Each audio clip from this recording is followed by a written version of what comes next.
Hello students, welcome all of you on this YouTube channel foundation classes. और आज का जो हमारा सेशन है उसमें हमारा जो लास्ट टॉपिक्स बचे हुए हैं ग्रास ईटिंग एनिमल्स और अमीबा, जो दो टॉपिक्स बचे हुए हैं उनके बारे में हम डिस्कस करेंगे। इसके बाद हमारा सेकंड चैप्टर कवर हो जाएगा, न्यूट्रिशन इन एनिमल्स। ठीक है, नेक्स्ट लेक्चर में फिर हम डिस्कस करेंगे इसके जो क्वेश्चन है, वेरी शॉर्ट आंसर टाइप्स और एमसीक्यू जो है उनके बारे में डिस्कस करेंगे। Now we start our session. जो ग्रास ईटिंग एनिमल्स होते हैं, जब वो ग्रास ईट्स करते हैं तो जो ग्रास है ना उसके अंदर क्या प्रेजेंट होता है भाई, सेलुलोज प्रेजेंट होता है। जो ग्रास होती है उसके अंदर क्या प्रेजेंट होता है, सेलुलोज, जो एक कार्बोहाइड्रेट है और जिसको डाइजेस्ट करना बहुत ही मुश्किल होता है। ठीक है, होता क्या है, जो ग्रास ईटिंग एनिमल्स होते हैं ना उनके स्टोमक के अंदर बैक्टीरियाज प्रेजेंट होते हैं, सर्टेन बैक्टीरियाज प्रेजेंट होते हैं जो क्या करते हैं, सेलुलोज को डाइजेस्ट करते हैं। ठीक है, यहाँ से देखिए जो the cellulose carbohydrate present in grass can be digest by the action of certain bacteria which are present, ठीक है, which are present only in stomach of animals called ruminants. ठीक है, जो एनिमल्स होते हैं ग्रास ईटिंग एनिमल, इनके stomach के अंदर special type of certain bacteria present होते हैं। और जो एनिमल्स होते हैं ना इनको हम क्या कहते हैं, रूमिनेंट्स कहते हैं। ठीक है, कैटल्स हो गई, जैसे काउज और बेफेलोज हो गए, गोट हो गई, सिप हो गई, डियर हो गए, एंटलोप हो गया और जिराफ हो गया। ठीक है, ये सभी क्या होते हैं, हर्बीवोरस होते हैं। ठीक है, जो ग्रास को ईट करते हैं और जो लीव्स होते हैं उनको। अब आगे जो इनकी डाइजेशन की प्रोसेस होती है उसके बारे में हम डिस्कस करते हैं कि कैसे इनमें डाइजेशन प्रोसेस होती है। जो एनिमल्स हैं ग्रास से, वो क्या करते हैं, ग्रास को ईट करते हैं और अपने स्टोमक के अंदर लेके जाते हैं। ठीक है, उनके स्टोमक के अंदर क्या होते हैं, स्पेशल टाइप ऑफ बैक्टीरिया की सर्टेन बैक्टीरिया होते हैं जो ग्रास के अंदर सेलुलोज प्रेजेंट होते हैं उसको डाइजेस्ट करते हैं। अब होता क्या है, जो स्टोमक होता है, ठीक है, काऊ का जो स्टोमक है वो बहुत ही लार्ज होता है। ठीक है, and consist of 4 compartment, large होता है और उसके अंदर 4 कंपार्टमेंट होते हैं। फर्स्ट जो कंपार्टमेंट होता है काऊ का स्टोमक का, जो सबसे बड़ा होता है उसको हम क्या कहते हैं, रोमेन कहते हैं। ठीक है, the first compartment of cow's stomach is biggest and is called rumen, उसको हम क्या कहते हैं, रोमेन कहते हैं। ठीक है, जो सबसे बड़ा कंपार्टमेंट है उसको। When cow eats grass as food while grazing, और जब काउ क्या करती है, ग्रास को ईट करती है यानी ग्रेजिंग करती है, उस टाइम पे ईट डज नॉट चू इट कम्प्लीटली। ठीक है, वो इसको कम्प्लीटली नहीं चबाती है। जब ग्रेजिंग करती है उस टाइम पे इसको कम्प्लीटली नहीं चबाती है और क्विकली इट डज नॉट चू इट, और क्विकली, ठीक है, क्या कह रहा है कि कम्प्लीटली इसको नहीं चबाती है। The cow swallows the grass quickly with little swing and stores it in rumen. ठीक है, ये क्या कह रहा है कि इस जब ये ग्रेजिंग करती है तो उस टाइम पे ये इसको कम्प्लीटली नहीं चबाती और जल्दी से कहाँ पे इसको स्टोर कर लेती है, रूमेन के अंदर स्टोर कर लेती है।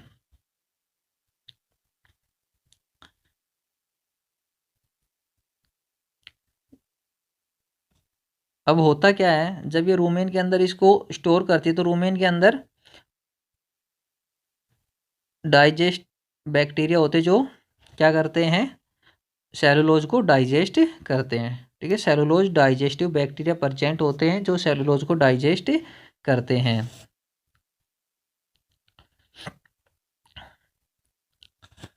यहाँ से देखिए, the partially digested food in rumen of a cow is called cued. जब काउ ग्रेजिंग करती है उस टाइम पे वो फूड को कम्प्लीटली नहीं चबाती है और उसको क्विकली निगल लेती है और कहाँ पे लेके जाती है, रूमेन के अंदर। जो रूमेन के अंदर जो ये पार्सली जो फूड होता है ना, जो आधा चबाया हुआ जो फूड होता है उसको हम क्या कहते हैं, क्यूड कहते हैं। ठीक है, इस फूड को क्या कहते हैं, क्यूड। अब आगे चलते हैं, आगे क्या कह रहा है यहाँ से देखिए, the process by which the cud is brought back from the stomach to the mouth. ठीक है, ये क्या कह रहा है, वो प्रोसेस जिसके द्वारा जो क्यूड होता है यानी कि पार्शियली डाइजेस्टिव जो फूड है ना, उसको वापस कहाँ पे लेके आया जाता है, माउथ के अंदर, और दोबारा से उसको चबाया जाता है। ठीक है, फिर से उसको चबाया जाता है। इस प्रोसेस को हम क्या कहते हैं, रूमिनेशन। ठीक है, रूमिनेशन बोलते हैं इस प्रोसेस को। होता क्या है, जब वो हाफ जो पार्शियली च्यू फूड है ना, वो स्टोर हो जाता है रूमेन के अंदर, जिसको हम क्या कहते हैं, क्यूड। जब काऊ ग्रेजिंग के बाद क्या करती हैं, रेस्ट करती हैं, उस टाइम पे वो क्या करती हैं, जो फूड स्टोर होता है, जो पार्शली च्यू फूड है, उसको वापस कहाँ पे लेके आते हैं, माउथ के अंदर, स्मॉल स्मॉल अमाउंट में उसको कहाँ पे लेके आती है बेटा, वो अपने माउथ के अंदर लेके आती है और उसको फिर से चबाती हैं। ठीक है, उसको फिर से क्या करती हैं, वो चबाती हैं, और चबाने के बाद दोबारा से उसको कहाँ पे लेके जाती हैं, स्मॉल इंटेस्टाइन के अंदर। ठीक है, फर्स्ट कंपार्टमेंट रूमेन के अंदर अब वो नहीं जाता है। पहले तो हाफली उसको चबा के कहाँ स्टोर करती है, वो रूमेन के अंदर स्टोर करती है, और बाद में जब वो रेस्ट करते हैं उस टाइम पे आपने देखा होगा वो अपने मुंह को चबाती रहती हैं। ठीक है, साइड टू साइड्स उसको अपने मुंह को घुमाती रहती है, मूव करती रहती है, आपने देखा होगा। ठीक है, उसको हम क्या बोलते हैं, हिंदी के अंदर जुगाली बोलते हैं, जुगाली करती रहती हैं, आपने देखा होगा। और जब वो कंप्लीटली उस फूड को यानी कि माउथ में दोबारा लेके आई और फिर से उसको पूरी तरह से चबा के कहाँ पे भेज देती हैं, फिर वो स्मॉल इंटेस्टाइन के अंदर भेज देती हैं, जहाँ पे उसको कंप्लीटली डाइजेस्ट कर लिया जाता है और अब्जॉर्ब कर लिया जाता है इस प्रोसेस को। ठीक है, फूड को वापस लेके आना माउथ के अंदर और उसको फिर से चबाना, इस प्रोसेस को हम क्या कहते हैं, रूमिनेशन। ये प्रोसेस होती है किन के अंदर, घास ईटिंग एनिमल्स के अंदर।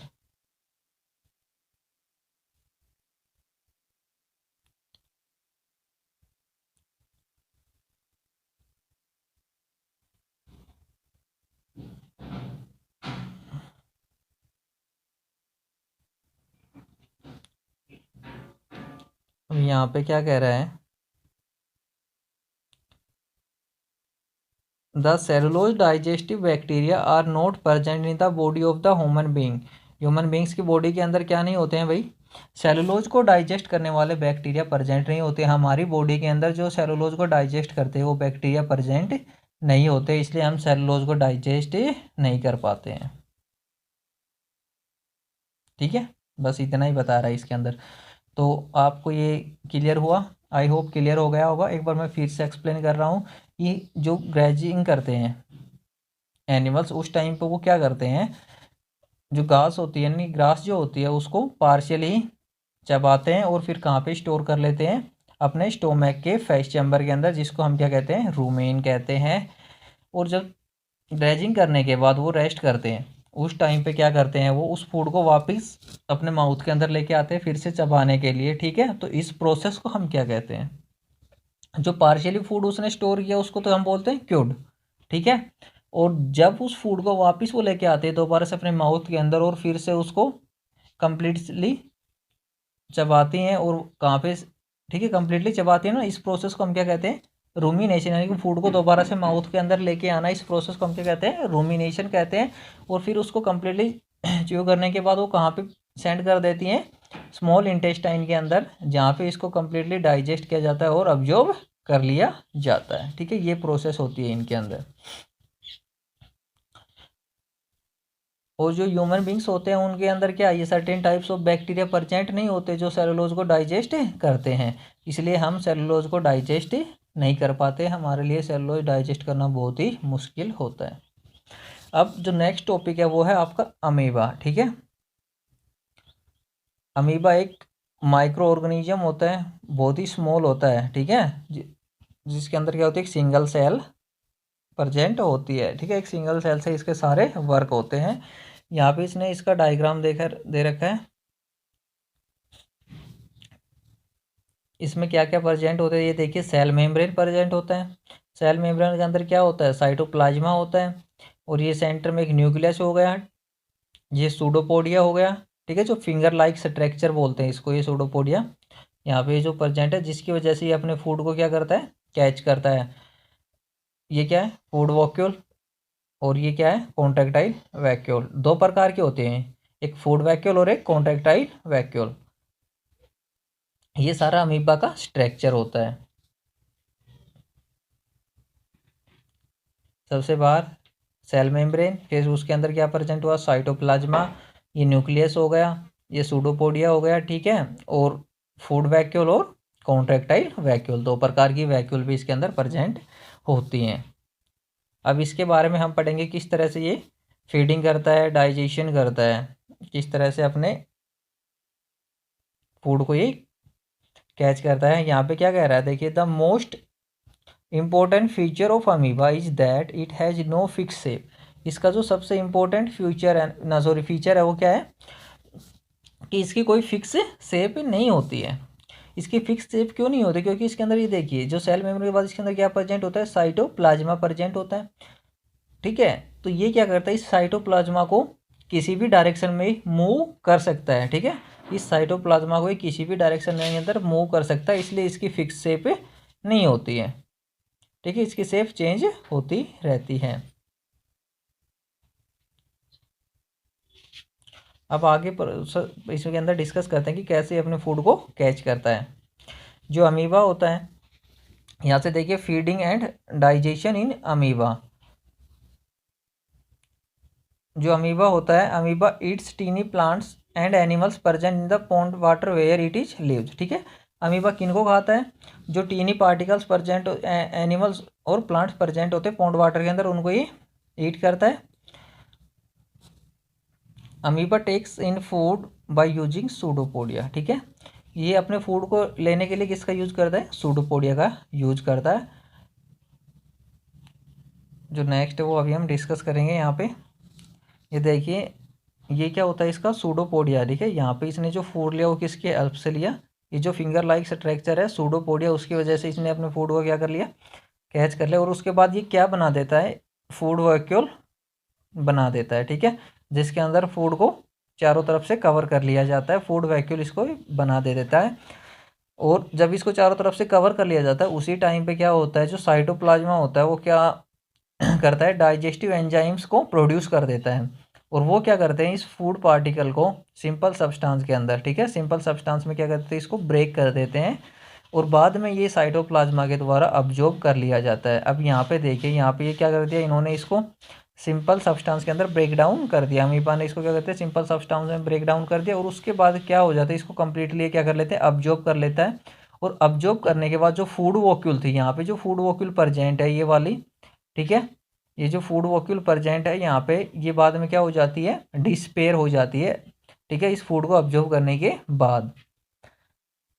अब जो फूड अब्जॉर्ब किया, क्या होता है, फूड अब्जॉर्ब करने के बाद कुछ अनडाइजेस्टिव फूड रह जाता है, और जिसको बाद में क्या कर देता है, रिमूव कर देता है। अब जब फूड को ये रिमूव करता है तो कोई भी फिक्स नहीं है कि किस पार्ट से इसको रिमूव करता है, कोई भी फिक्स पार्ट इसका नहीं है, कहीं से भी इसको क्या कर सकता है, रिमूव कर सकता है फूड को। यहाँ से देखिए क्या है, इसका अनडाइजेस्टिव फूड थ्रोन आउट।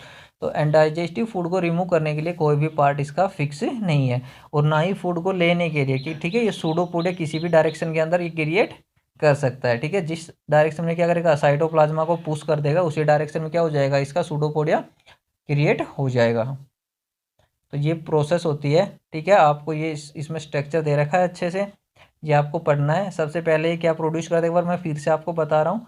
सबसे पहले ये क्या प्रोड्यूस करता है बेटा, सूडोपोडिया फिंगर लाइक स्ट्रक्चर को प्रोड्यूस करता है, जिसकी वजह से ये क्या करता है, इस फूड को ट्रैप्ट करता है, कैच करता है, ठीक है। और इसको चारों तरफ से क्या कर लेता है, फूड वॉक्यूल के अंदर इसको कवर कर लेता है ये। अब होता क्या है कि इसके अंदर जो साइटोप्लाज्मा प्रेजेंट होता है वो डाइजेस्टिव एंजाइम, यानी कि जो इसको डाइजेस्ट करने वाले एंजाइम्स होते हैं उनको क्या करता है, वो प्रोड्यूस करता है। और वो क्या कर देते हैं, इसको सिंपल के अंदर ब्रेक डाउन कर देते हैं, छोटे छोटे सिंपल सब्सटेंस में इस फूड को वो ब्रेक कर देते हैं। और फिर ये साइटोप्लाज्मा के द्वारा अब्जॉर्ब कर लिया जाता है। अब यहाँ पे देखिए, यहाँ पे इसने क्या कर लिया, इसको अब्जॉर्ब कर लिया फूड को। और जो फूड वॉक्यूल प्रेजेंट थी यहाँ पे, इसके चारों तरफ क्या थी, ये फूड वैक्यूल प्रेजेंट थी, ये भी क्या हो जाती है, साथ में डिस्पेयर हो जाती है, हमें नज़र नहीं आती है, ठीक है। अब फूड को अब्जॉर्ब करने के बाद उसको यूज़ कर लेता है, और कुछ जो फूड होता है वो क्या रह जाता है, अनडाइजेस्टिव रह जाता है, ठीक है, जिसको पचा नहीं पाता है। और जब ये कलेक्ट हो जाता है कंसिडरेबल मात्रा के अंदर, अमाउंट के अंदर, तो उसको क्या कर देता है, ये रिमूव कर देता है, उसको रिमूव कर देता है। और रिमूव करने के लिए इसका कोई भी पार्ट फिक्स नहीं होता है कहीं से भी। ये इसकी जो सेल मेम्ब्रेन होती है वो फट सकती है, ठीक है, किसी भी पार्ट से इसकी वो सेल मेम्ब्रेन फट सकती है और वहीं से क्या कर देता है, जो अनडाइजेस्टिव फूड है उसको रिमूव कर देता है। ये सारी प्रोसेस होती है अमीबा के अंदर डाइजेशन की, ठीक है। तो आई होप कि आपको ये क्लियर हुआ होगा। एक बार मैं यहाँ पे आपको एक टर्म्स और बता देता हूँ। ये यहाँ पे देखिए, एक होती है डिफ्यूजन। क्या होता है डिफ्यूजन? जहाँ पे देखिए ये क्या कह रहा है कि जो डाइजेस्टिव फूड होता है ना, digestive food present in food vacuole absorb directly into the cytoplasm. जो फूड वैक्यूल के अंदर जो फूड प्रेजेंट होता है ना, उसको डायरेक्टली कहाँ पे अब्जॉर्ब किया जाता है, साइटोप्लाज्मा के अंदर अब्जॉर्ब कर लिया जाता है। और इस प्रोसेस को हम क्या कहते हैं भाई, डिफ्यूजन बोलते हैं, ठीक है। इस प्रोसेस को हम क्या बोलते हैं, डिफ्यूजन बोलते हैं, ठीक है। ये आपका अमीबा का जो टॉपिक था वो कंप्लीट हो चुका है।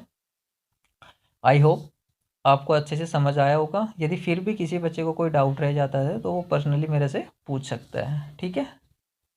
जिस भी बच्चे ने चैनल को सब्सक्राइब नहीं किया है वो सब्सक्राइब कर ले और साथ में बेल आइकन को प्रेस कर दे।